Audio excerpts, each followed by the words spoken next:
Hey friends, I am thrilled to welcome you to the new season of the Nicole Walters podcast. And as I mentioned before, all of our chats are going to be about moving forward boldly.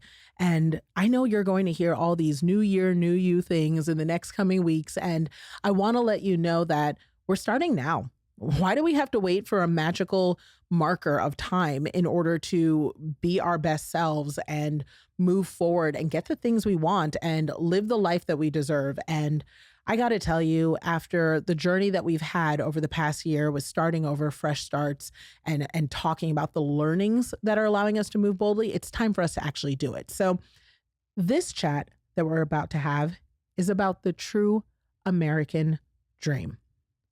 So friends, you may or may not know, but I am the child of African immigrants. My parents were both born in Ghana, West Africa. My mother in a seaside town that was city-like, if you will. If you're familiar, it's called Elmina.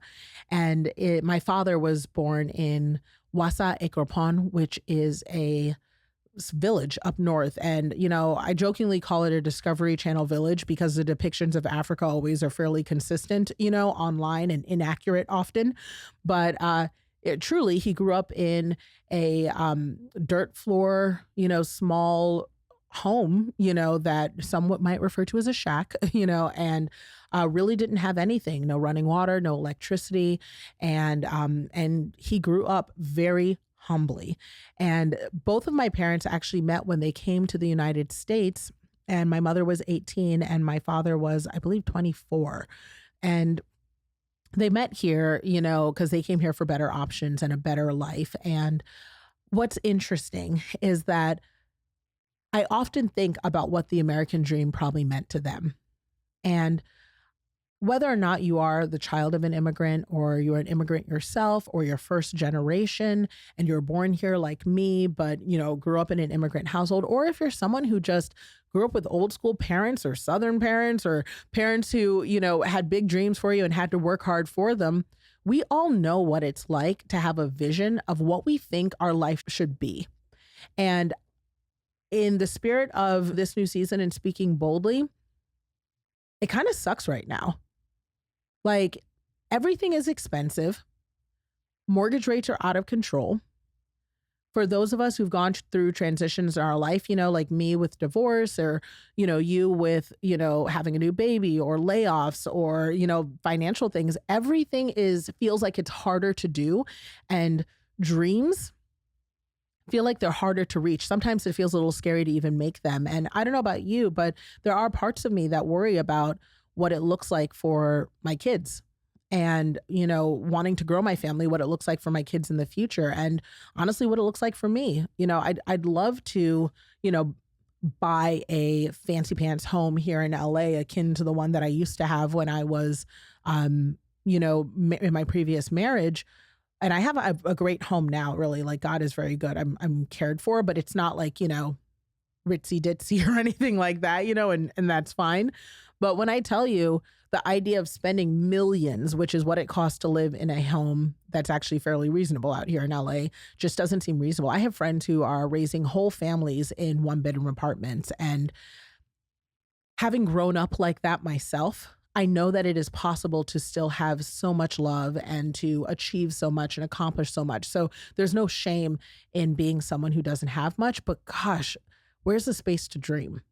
Where is the space to dream? And I don't know about you, but the dream that was sold to me growing up was that the American dream was a house and it was, you know, a dog, probably a golden retriever, you know, 2.5 kids, getting a good corporate job, you know, that pays you a reasonable salary that allows you to take some vacations, have a savings account, you know, if anything comes up, you're able to pay for it, have a reasonable late model car, you know, that doesn't break down all the time. You get your kids into after school activities and then know that you can retire at a reasonable age, probably somewhere in your early 60s with a cute retirement party and then, you know, be able to move to Florida. Does that sound familiar? You know, like, I don't know if it's just my old millennial self, but that's what I thought life was supposed to give. And it's almost become a running joke amongst my girls, who are 20, my older ones, 21 and 24, that like, they don't even know if they want to get married, definitely don't know if they want to have kids, if it's not a flat no, and they never expect to have a home. And I don't know about you, but that jaded existence, of saying that what is the point of our living right now is heartbreaking. And I try not to get caught up in it because, and y'all know, because we talk about it here, we really want to be people who are able to feel like we have some control over our future.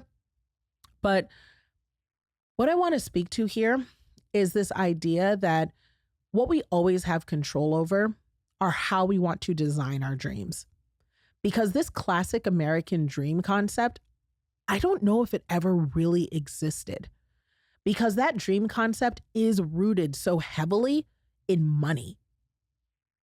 And as someone who has had it, has lost it, has grown up with none of it, and then had so much of it, and then had a lot less of it, right? Like, I mean, I've really been at all the stages. And I gotta tell you, the American dream is really just about options. It's about having choices. And that's where we start really feeling like our life is beyond us. Do we have a choice around when we can have more kids or if we can afford more kids? Do we have a choice around the neighborhood we can live in? Do we have a choice around what type of car we want to drive? Do we have a choice of, if we want to stay in a certain employment or not? Do we have a choice around what sort of cancer treatments we want to select for our child if they're on the table, because we're not limited, by the financial aspects, and we have access to that information? And what I want to empower you with, because this is something that I've really had to embrace, is that choices only come when you're willing to make bold decisions.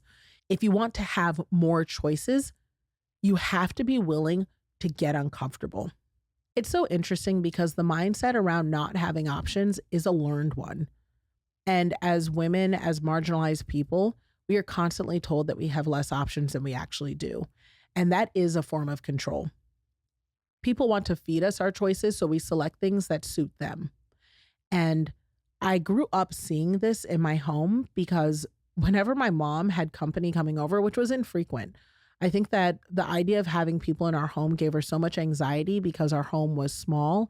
It wasn't really well decorated, well appointed. We just weren't wealthy. We didn't even have enough seating to really have company there. We had a couch and a chair, and sometimes we could pull around extra dining room chairs if we needed seating, but it just, it was a small apartment. And whenever we were having people over, I remember it being an event. And I always knew if someone was coming over, and it didn't even have to be anyone fancy. It could be like one of my dad's friends, or, a couple of times we may have had like teachers come over, or heck, it could have been the landlord popping by to collect a check. Whoever it was, the routine was the same. I'd wake up to the sound of the vacuum cleaner running as my mom made and attempted to, catch any types of hair or dander or whatever it was in our fairly stained old carpet around our apartment. And then I'd hear all the dishes going at the same time that I would hear ladles hitting the side of, the pots of the pans on the stove, because my mom was cooking a full, like 3-course meal. I'd see her pull out trays, from cabinets, and I would hear all the rustling and jostling as she was pulling these trays out. And she would start pouring an assortment of chips and nuts and all sorts of different snack items that had a very distinctly Ghanaian African flair to it, but, were pretty good noshables, that we could have there. And she'd always slice some oranges and then, pull out an assortment of beverages. Ginger ale was always on the docket. She might offer a beer or two, which I always felt was kind of weird because I didn't realize that not everybody drinks, you know what I mean? But, in Ghana, it's actually kind of considered elegant to always offer someone, an alcoholic beverage. That's kind of a sign of, wealth and doing a little bit nicer things. Whereas in America, it's kind of, what do you want to drink? Water was never on the menu unless you asked for it specifically. And what would always happen is she would start, pretty early in the morning trying to get the house together, if you will. And by the time the person finally arrived, she was wiped out. She was already tired. And one of the things I always thought was odd about that was people coming over is supposed to be a joyful celebration, right? The best part is when the doorbell rings and we know we're about to get to the fun.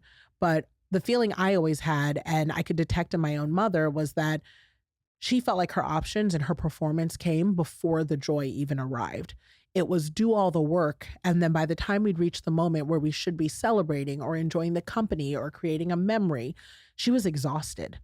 She was exhausted. She was miserable. And I could even sense a anxious dread coming over her that she would now have to engage. And she did great either way. I remember my mom always being, smiley and, but she never really had much to say. And I always found that to be odd, because when I would see my mom in her most comfortable moments around friends or, at larger parties where there really wasn't a place for her to stand. So she just had to have a good time. She was loquacious. She was dancing. She would have a drink in her hand. She was having a good old time. So I knew she had it in her, but yet in her own home, she didn't even know how to embrace the option of peace. And it's not lost on me that I witness this happen a couple times a year throughout my life in our small apartment. And when I reflect on my own behaviors around feeling like I had limited options in my home outside of keeping it tidy, keeping it organized, cooking for the people there, and keeping my family entertained, I realized that I was raised to think that service was my biggest value add to the people around me. And couple that with being a Christian, being a woman, being a Black woman, you can understand how it's very easy to feel like our biggest gift to the world is productivity. And you can also see how you lose your options when you only embrace the ones that you were told. And being transparent, in my previous life, in my previous marriage, in the way that I was living and doing my business before, I felt so trapped, increasingly trapped every day. And I know that's hard to believe because I was living a life that people would dream for.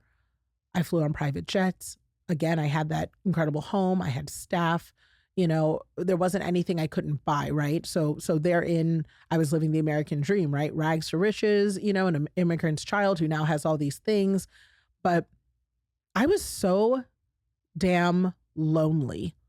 And I felt trapped. I felt like I could not. I remember that I would stay up late at night after everyone went to bed to just get like a moment of peace. And what do I mean by that moment of peace? I mean, quiet where no one was asking me for anything. A moment where I felt like I didn't have to entertain or help anyone. And I'll go into that in a second.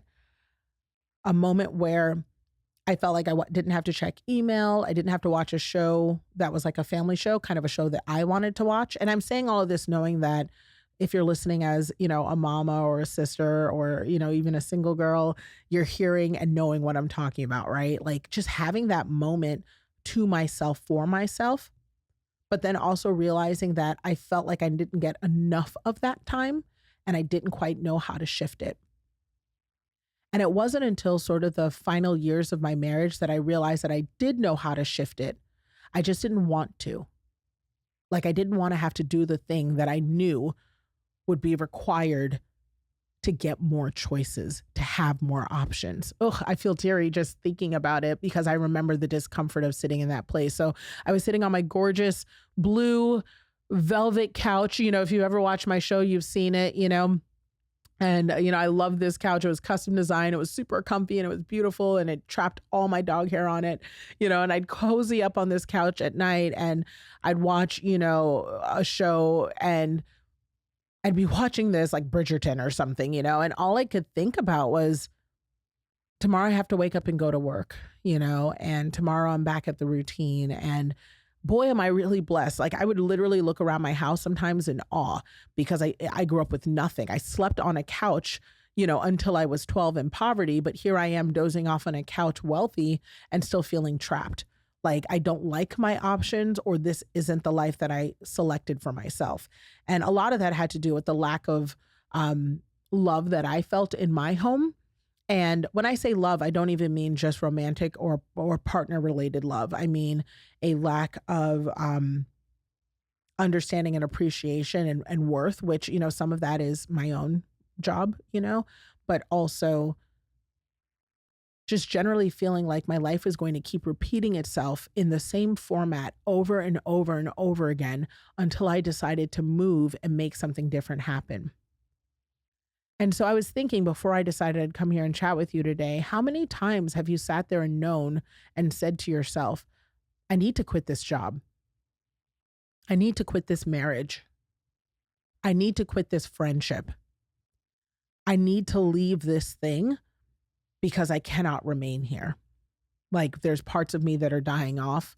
There are things that I know that are better somewhere else.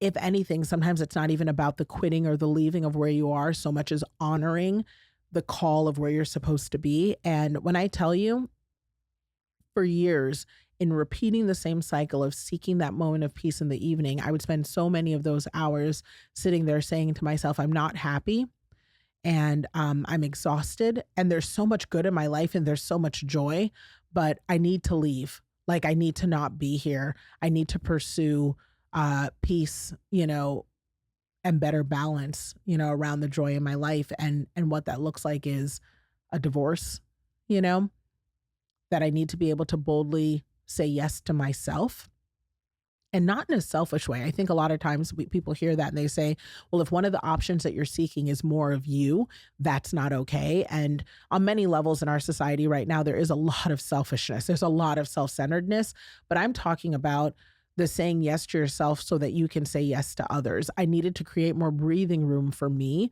so that I could keep serving in the capacity that I was serving. And I was so scared. And I know that for those of you who tune in every single week and we have these chats, and for those of you who've read the book, you know that chapter 1 of my book is all about how the American dream is about options and how I came to learn that after watching my mother suffer. And I want you to know that if you're sitting there saying to yourself, I feel like my American dream is slipping through my fingers and all I want are more options. I just want more choices, whether it's around work or around my partners who I'm with in a relationship or around my friendships or where I live or whatever else. I have to let you know, I watched my parents suffer. And I remember thinking, why aren't they choosing differently? And in the book, I tell some stories of, things that I could see my mother saying no to every single day that she didn't have to. But, one thing I don't share is that my mom is the type of woman who literally would set herself on fire to keep people warm. I mean, she would go to parties she was invited to and spend her entire time on her feet serving and helping and cleaning and tidying up and, chasing after kids and, cracking jokes and serving drinks. I mean, she just spent her whole time working, even in an environment she was invited to in order to have rest. The only option she saw for herself was work. The only option she saw for herself was people pleasing. And the thing that I'm constantly reflecting on is that we all have options, and it's what are we choosing to engage in? Because a lot of us focus on the fact that we may not feel like we have the option that we deserve, which in this American dream, for me, it would be an option of lower mortgage rates, better down payment options, right? But realistically, I do still have options. Who says I have to stay in LA?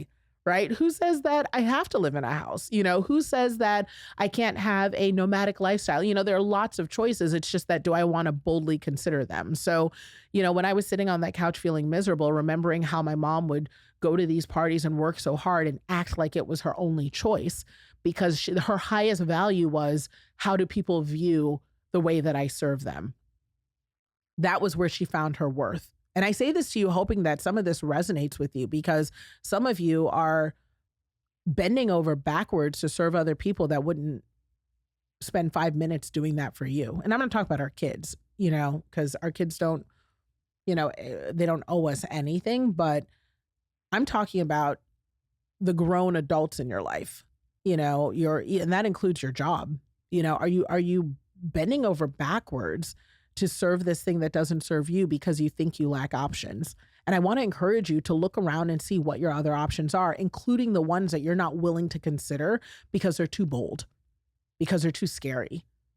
But you know what? There's still options. You've got to take out a piece of paper and write them down and consider them. Because what isn't an option is staying in the same place. Because what I can tell you is that the last thing you want is to be put into the type of high pressure, push or shove moment where you have to go. And I say that as someone who, if you've listened to, some of our chats from last season, that's what a medical situation is. That's what a difficult to bounce back from financial situation is. That's what it looks like when you find out your kid needs to go into rehab or has been diagnosed with cancer. That is that push or shove moment that calls you to be bolder than you desire and possibly before you're ready. But one option that you always retain is your choice around when to move, as long as you're considering your options before you do it. So, friend, as we're going into a new year, before the new year actually arrives to us, one of the things I want to encourage you to do, and I'm going to do it too, is to make a list of all your options, even if they're the ones that you absolutely don't think are real options. Is it that you're going to get a divorce? Is it therapy? Is it taking time apart? Is it learning more about yourself and figuring out what you can bring to your marriage? Is it looking and applying at other jobs? Is it taking some time off to not work at all for 6 months? Is it actually building that side hustle and seeing if you can make a little cash? And when I say building it, I mean actually building and selling and working at it, not just hoping and dreaming and playing around. Make that list. I don't want to see a goal list of just lose 10 pounds, right? I don't want to see a goal list of, get in the gym more, eat more vegetables, drink more water. All those things are good and great, but realistically, how bold is it to write down the same thing you've been writing every single year and taking no actual steps towards it? You know what you need to do to get your American dream. You deserve more options and you have plenty in front of you. So let's go after it together. The real American dream is about options. So let's start making good choices together.